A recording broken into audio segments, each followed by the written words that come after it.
नमस्कार शेतकरी राजांनो, शेतकरी राजा या यूट्यूब चॅनल आपले हार्दिक स्वागत।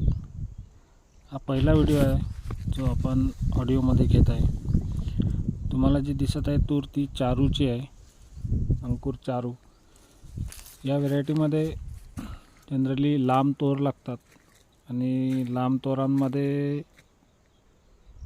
फुलांची आणि शेंगांच्या संख्येमध्ये खूप तफावत असते। तर आमचे एक शेतकरी मित्र आहेत, त्यांनी एका संजीवकाचा वापर केलेला आहे। वास्तविक ते थोडक्यात बचावले असं म्हटले जाईल, कारण की संजीवकाचा वापर जो करण्यात आला आहे तो ओव्हरडोस करण्यात आलेला आहे, परंतु त्यांना नुकसान नाही झाले, उलट त्याचा फायदा झालेला आहे। तर ते संजीवक आहे स्वाल कंपनीचे बायोक्लासिक। तर आपण पाहू शकता की संजीवकाचा अतिवापर झाल्यामुळं जेनेटिक्स जे असतात झाडांचे ते सुद्धा बदलू शकतात। जसे की ही चारू आहे, अंकुरची चारू, जिचे तोर लांब असतात आणि ऐन फुलोराच्या अवस्थेत तिचे तोर जे असतात, शेंडे जे असतात ते वाढतात आणि त्याला फुलं लागतात।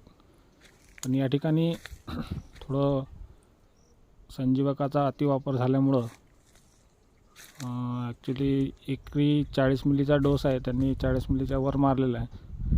तर या संजीवकाच्या वापरामुळं जे तोर आहे ते 6 इंचापर्यंतच आहेत आणि 6 इंचामध्येच त्याला सगळे फुलं आणि शेंगा लागलेले आहे। वापरायला हरकत नाही, पण थोडंसं औषधांचं ज्ञान घेऊन आपण याचा वापर केलेला कधी बहत्तर राहील।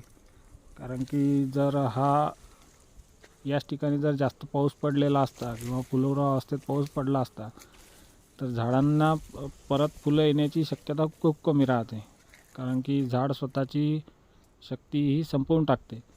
जसे की या ठिकाणी दिसत आहे तुम्हाला, जे तोर आहेत ते एकदम छोटे छोटे आहेत। तर सबस्क्राईब करा चॅनलला आणि लाईक करा।